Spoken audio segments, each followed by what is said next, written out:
नमस्कार, आप देख रहे हैं प्रदेश का नंबर 1 और सबसे भरोसेमंद news channel India news Haryana. मैं हूं रोहित सावल।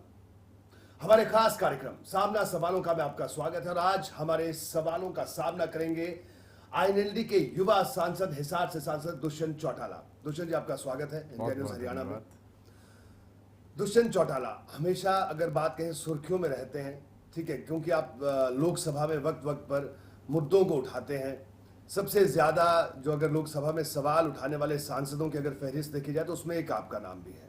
लेकिन इस बार दुष्यंत चौटाला सुर्खियों में है। प्रकाश सिंह कमेटी में आपका एक बयान छपा है, क्या कहेंगे उस पर? देखिए, मैं तो खुद हैरान था कि जब पन्ने पलट रहा था और 20वें पन्ने पर अंश 4.3 में adding fuel to the fire में मेरा नाम लिखा गया जी। और मुझे बड़ी हैरानी हुई कि एक तारीख लिखी गई उसके अंदर कि ये कोई सभा का द्वितीय सम्मेलन था जी राजस्थान के अंदर, और उसके अंदर मेरी मौजूदगी भी दिखाई गई और मेरा भाषण भी दिखाया गया। और गौरतलब ये है कि मैं उस समय इस देश में मौजूद नहीं था जी। तो कहीं ना कहीं इस पूरी जो रिपोर्ट है, मैं इतना मान सकता हूँ कि ये एक प्लांटेड रिपोर्ट है। जिस तरह सरकार ने चाहा उस तरह के बयान, जितनी अफवाहें थी उनको बयान बनाकर इस रिपोर्ट में डालने का काम किया। लेकिन दुष्यंत, अगर प्रकाश सिंह की अगर बात की जाए, उनसे इंडिया न्यूज हरियाणा ने जब एक्सक्लूसिव बातचीत की, आपके बारे में सवाल पूछा, तो उन्होंने कहा कि मुझे दुष्यंत चौटाला से कोई दुर्भावना नहीं है, मैं उनको व्यक्तिगत तौर पर जानता भी नहीं हूं। उन्होंने साफ तौर पर यह भी कहा कि उन्होंने जो ये बयान लिया ये सरकारी रिकॉर्ड से लिया, उनका ये कहना है। देखिए, तो मैं यही तो आपको बताने का काम कर रहा हूँ कि सरकारी रिकॉर्ड कौन बनाता है? सरकार बनाती है जी। या तो सरकार की प्लांटेड रिपोर्ट है। आप इस रिपोर्ट के अंदर मेरा बयान छोड़िए, जी। लाड़सोली गांव के बारे में चर्चा करी गई जी। वहाँ पर जहाँ एक युवा साथी की घर के अंदर घुसकर गोली मारकर हत्या करी गई, उसके बारे में कोई चर्चा नहीं करी गई। मूर्थल 2 लाइन में समेट दिया जाता है, जिसको आज 2 हाई कोर्ट के जजेस सुओ मोटो लेकर उस पर रेगुलर 2 आईजीज की टीम बनाकर इंक्वायरी कराई जाती है। क्या इस रिपोर्ट की हम वैलिडिटी मानेंगे? जो बड़े अंश हैं उनको छोटा किया गया और कहीं ना कहीं इस रिपोर्ट में जहाँ आईएनएलडी के ऊपर इनके पास कोई आरोप नहीं था, वहाँ इम्प्लांट कर कि किसी तरह आईएनएलडी कौन प्लांट कर रहा है, कौन आपके खिलाफ साजिश कर रहा है? क्योंकि अगर हम अब तो जब से आप सांसद बने हैं, मुझे लगता है कि शायद ही किसी नेता ने कोई विवादित बयान व्यक्तिगत आपके बारे में दिया हो, कभी मैंने तो ऐसा नहीं सुना। मैं तो ये मानना, ये तो जवाब आपको मुख्यमंत्री देंगे जी, क्योंकि वो प्रदेश के गृह मंत्री हैं जी। ये रिपोर्ट बनकर उनके पास आई थी, उनके चीफ सेक्रेटरी ने अपने ऑफिशियल वेबसाइट पर इसको पब्लिक किया जी। इसका जवाब वो पार्लियामेंट में दे, लोकसभा अध्यक्ष के आगे, क्योंकि मैं तो इसके खिलाफ प्रिविलेज मोशन मूव करूंगा। इसका जवाब वो हाई कोर्ट में दे, उनके ऊपर डेफर्मेशन का केस डालूंगा।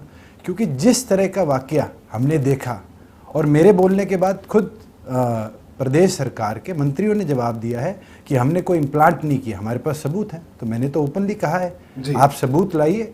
अगर आप सबूत पेश कर देते हैं कि वो मेरा कही हुई बात है, मेरी कोई ऑडियो, मेरी कोई वीडियो है, तो मैं अपने सांसद पद से इस्तीफा दूंगा। इससे बड़ी चीज़ कौन सांसद बोल सकता है? इस्तीफा देने की जब मैं बात कर रहा हूं तो मैं श्योर हूं कि कहीं ना कहीं मैलाफाइड इंटेंशन हरियाणा सरकार की थी कि उसने अपने जो आज के प्रेजेंट डीजी हैं वो इस कमेटी के मेंबर थे, विजयवर्धन जी जो आईएएस हैं बड़े सीनियर, वो इस कमेटी के मेंबर थे। क्या प्रदेश के 2 इतने सीनियर आईपीएस आईएएस अधिकारी एक सांसद को नहीं जानते? हरियाणा में तो 15 से ज़्यादा सांसद है नहीं। या तो सरकार इस तरह की कार्रवाई इसलिए करना चाहती है कि कहीं ना कहीं जो समाज में इंडियन नेशनल लोकदल का रोल रहा भाईचारा बनाने में, सद्भावना लाने में, कहीं ना कहीं इस पूरे मामले के बाद, इस पूरी रिपोर्ट के बाद वो इंडियन नेशनल लोकदल की छवि को बर्बाद करना चाह रहा है। अब भाई चौटाला साहब का भी एक बयान आया आपका नाम छपने पर, उस पर क्या कहेंगे आप? देखिए, मैं तो चाहूँगा कि आज सबसे पहले खुद मुख्यमंत्री इस पर जवाब दें कि वो रिपोर्ट उनके टेबल पर आई और उनने इस रिपोर्ट को पब्लिक करा और करने के बाद उनने बाकायदा बयान दिया कि जो लोगों की डिमांड थी मैंने उसको पूरा किया। इसका मतलब तो प्रकाश सिंह जी ने बिना देखे इस रिपोर्ट को छापा या फिर मुख्यमंत्री ने बिना इस रिपोर्ट को वेरीफाई कराए पब्लिक करने का काम किया। और अगर पब्लिक किया है तो कहीं ना कहीं हमारी पार्टी की और मेरी छवि भी खराब करने का काम किया है। जी। अगर इस पूरी रिपोर्ट की बात करें दुष्यंत, तो आप किस तरह से देखते हैं इस रिपोर्ट में? क्योंकि इस रिपोर्ट पर सरकार के 2 मंत्री सवाल उठा चुके, झज्जर के डीसी सवाल उठा चुके। उनका कहना है कि सब गलत तरीके से टिप्पणी की गई। इस रिपोर्ट को इसी तरह बनाया गया है, जितनी अफवाहें थी जी, उन अफवाहों का एक कलेक्शन ये रिपोर्ट है। जी। आप अगर रिपोर्ट को पढ़ेंगे, मैं भी पूरे 417 पेज नहीं पढ़ पाया, मगर जितनी मैंने रिपोर्ट देखी है और जो जो अहम मुद्दे मैंने लोकसभा में उठाए थे वो तो मैंने पूरी तौर पर पढ़े हैं इस रिपोर्ट के अंदर। कोई भी मुद्दा पूरी तरह वेरीफाई नहीं किया। नेकीराम कॉलेज के अंदर एक डीएसपी का नाम लिख दिया जाता है। नेकीराम के साथ जब जाट कॉलेज में बच्चों को पीटा गया उसकी कोई चर्चा नहीं करी जाती। आप उठाकर देखें तो मूर्थल सिर्फ 3 लाइनों में कंक्लूड कर दिया जाता है। तो अब आप कानूनी तौर पर जाएंगे, आपने कहा था उस वक्त भी कहा। मैंने 48 घंटे का समय सरकार को दिया था। सरकार की तरफ से ना तो कोई माफ़ी आई ना इसकी कोई वेरिफिकेशन आई। मैं आज खुद लोकसभा अध्यक्ष के पास लिखकर प्रिविलेज मोशन मूव करूंगा और अपने डॉक्यूमेंटेड प्रूफ दूंगा कि मैं इस देश में मौजूद नहीं हूं, क्योंकि मैंने जब पता किया तो जो सम्मेलन हुआ था वो 27 दिसंबर का था 2015 का, और मेरी इस देश में वापसी 29 दिसंबर 2015 की है। तो इसका मतलब तो कहीं ना कहीं इनकी सोच थी कि जो संसद की गरिमा है उसको भी ठोस पहुंचाए और साथ के साथ मेरी छवि को भी बिगाड़ने का काम करे।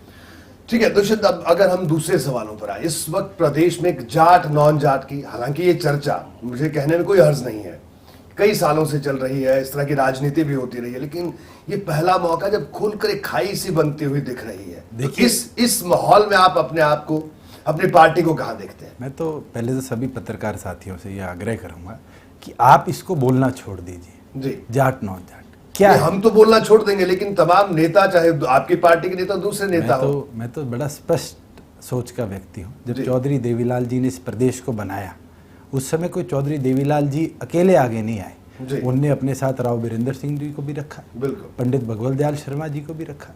क्या उनकी जातियां देखी? चौधरी चांदराम जी जैसे व्यक्ति जो एक दलित परिवार से थे उनको भी उठाकर अपने साथ खड़ा किया। वो समय था जब प्रदेश 36 जात एक होकर आगे चला करती थी।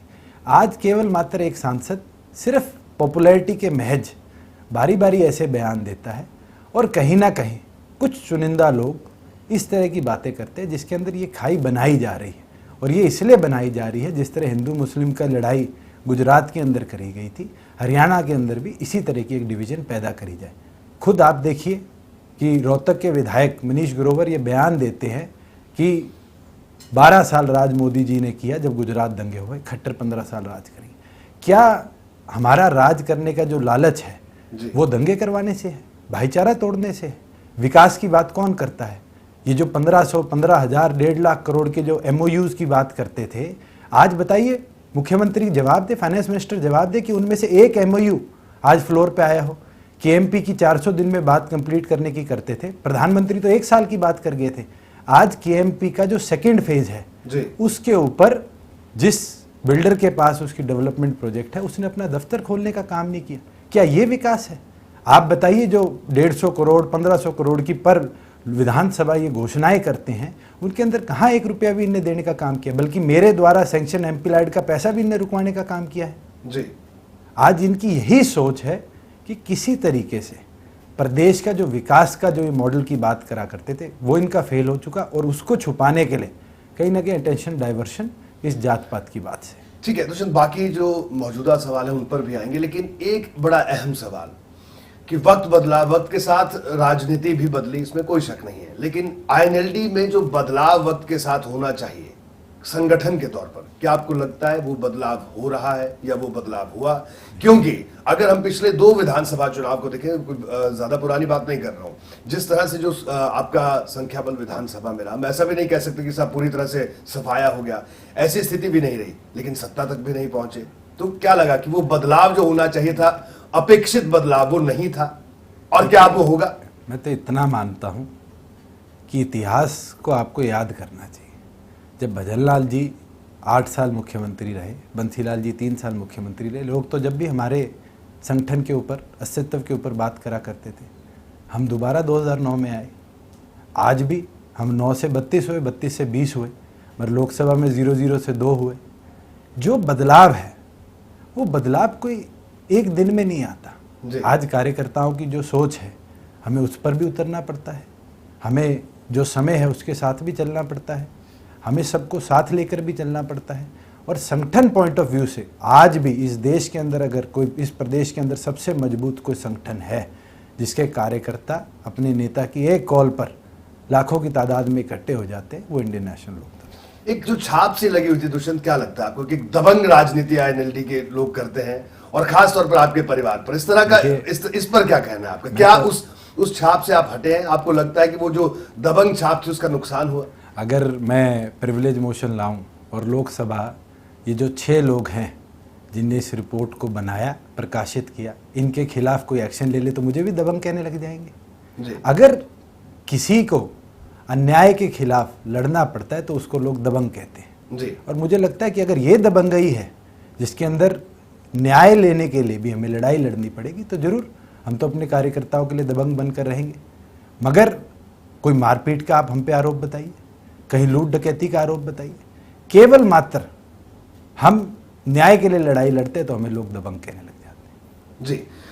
मौजूदा सरकार की अगर बात करें, मौजूदा सरकार का अब तक का कार्यकाल आप किस तरह से देखते हैं? बतौर एक विपक्षी पार्टी आप सांसद भी हैं, किस तरह से आप देखते हैं? आप सूखे की बात कर लीजिए, खुद इनके सांसद भिवानी के कहते हैं कि हमारे सूखा है।